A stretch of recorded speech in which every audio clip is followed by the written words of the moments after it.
And since the beginning of this year, he has been our National Sheds of Hope Coordinator for the Disaster Response Conference, or Disaster Response Ministry. He is originally from Northern Ireland, if you can't suspect that when you talk to him. But he's a great guy, a great person, a great friend, and we're thankful that we've moved from this church to the church in Frisco, and we will be very close to where he and Betsy live.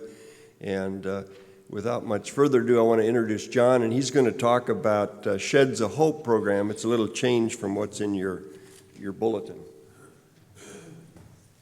And again, please keep those bulletins. They're for all 4 sessions. And here's John. Low battery? Yeah. Okay. Well, that means I've only got 6% of energy left. If the battery runs out, I won't stop talking. It's just going to play a few slides, I think, here in the background so that you can just see some of the things that is going on. Sheds of Hope started at Lanyap. And after Katrina, it was really a development of that. It was something that was born there, and it came under MNA. And I had the privilege of taking a few mission trips down to Lanyap during those years, and got involved with that a little bit, knew of it, but it wasn't really until Oklahoma, to when Moore was hit, that I began to go up there, and Rick began to go up with Rick. And we would just see some of the things that were happening there. And I would come back honestly frustrated. And I'll say this: send your people, or you go, and then bring your people to mission trips. They change the lives of people that go there. And that was always something that was a burden to me. I always wanted to get people involved in missions. But it wasn't until Oklahoma I would come back frustrated. And I would come home and I would go, Betsy, I can't go back to Oklahoma. I can't go back and build sheds because I wouldn't put one of these sheds in my backyard. So why would I go up there and do that for these poor people? And it's not that the sheds were bad. It's just that I thought we could do it differently. And by God's grace, it was actually on a trip to Mississippi after a tornado that went through that. I was heading over there, and actually it's an amazing way is this church is kind of involved in this, because I got a call on the way over there. You remember that call, Kay? And she called me on the way over, and she told me about her brother that had just lost his home. And I was bringing 2 sheds with me from Trinity Presbyterian Church in Plano. And I had them in the trailer, and I said, I will deliver one of those sheds to your brother. And it was one of the first sheds we built there in Mississippi. And it was there that I believe that God called me at that particular week, as we ministered to that community, as we saw the needs there, to deliver and help people in that kind of a loss. And by God's grace, Arkley called me on September the 11th last year and offered me a position with MNA to consider that and to think about that. And January 1, I was able to come on board. And it has been an exciting year in every way. A little town out west of here got hit by a tornado on Mother's Day night about 8 o'clock. 2 people were killed in their mobile home. It just blew apart. And they were believers. They ended up about 150 yards away together, both dead. I just found this out about 2 weeks ago, that his Bible ended up in a mobile home about half a mile away, inside the home of a man that we have been working with for the last 3 months. And he just told me a couple of weeks ago that man's Bible ended up inside his trailer that had got flipped upside down and landed on its roof. And the man's Bible ended up inside their home. And he found it. And in a couple of weeks, Metrocrest Presbyterian Church up in Carrollton, Texas here, is donating a trailer that has been sitting on the property for the last 11, 12, 13, 14 years, that used to sit on Town North's property for 5 years. And it is now being donated to this family. And they're going to have a new home in a few weeks.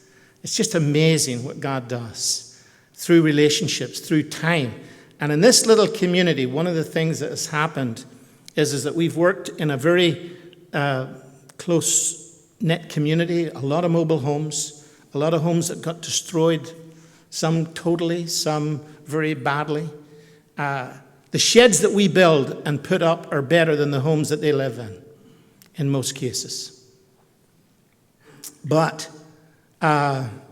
just a couple of weeks ago, during this time, because of the opportunity to minister there over a little bit of time, one of the men there said, listen, we want to have a picnic, a barbecue, and we want to have all the churches that have helped and the people that have come out here and built sheds for us. We want to have them come out, and we want to have a dinner with them. We want to get all our people out, and we want to have a picnic on the property. And I just kept my mouth shut, and I just thought, this is great. This is what I wanted to do, and they're doing it for us. And that's what happens, I think, when you show mercy into a community. You wouldn't know this trailer park now. 3 months ago, it was just a disaster. And they've been cleaning it up and fixing it up because we've been there bringing hope, bringing sheds. Week in, week out, teams have been coming in and just making a little difference, listening to their stories, hearing their problems. One of the things that we want to do, and we're going to test this in Van if God permits this, we donate a shed. It costs about $1,000 to donate a shed. It costs about 8 hours of time for 6 to 8 people to build that shed. That's about another $1,000 worth of labor. So it's a $2,000 shed that we donate to a family. When we do that, often we donate the shed and we leave it on their property and we go away. We've heard their story maybe for a moment or two, but what we want to do now is we want to go back with a church and knock on their door and say, hey, we're the church. Now, they may not be the church that built it. They may not even be the church that set it up on their property, but they're part of the church. And they want to knock on the door. We want them to knock on the door and we say, hey, we're here to paint your shed. We're here to paint it. It'll only take about 30 minutes to paint it. A church like this here could paint, 3 or 4 sheds on a Saturday morning. It'd be a good mercy ministry opportunity for you. So here's the thing. We want them to knock on the door and say, we're here to paint your shed. And then in 6 months from that time, we want them to go back again with a jack and a bucket, some hinges, maybe a lock or two, and maybe somebody's broken into their shed. Maybe they need their hinges replaced. Maybe they need some work done. Jack up their shed, re-level it, put some wedges in, and make sure the doors are all working. Touch base with them again. Maybe have a sandwich with them. 6 months later, you go back, you re-level it again. 18 months, 6 months after that, 18 months, you go back and you re-level it. 24 months, you go back and you touch them again. What have you been? You've been there through their rebuilding, getting back into their home, getting their life back together. And you've been with them, you've been praying for them, you've been touching them.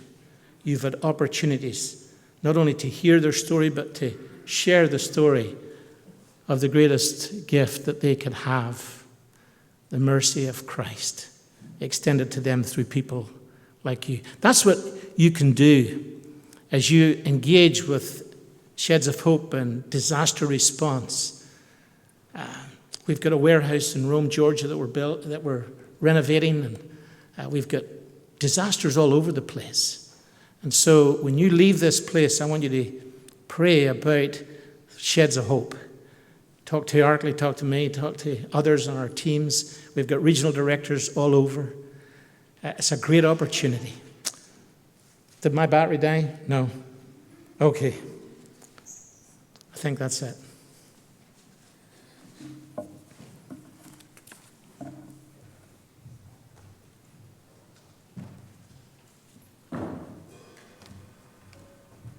I just wanted to say one more thing. One of the sheds that John's team put up in Van was the dog food storage for the dog pound. Right now, he could be elected mayor of Van.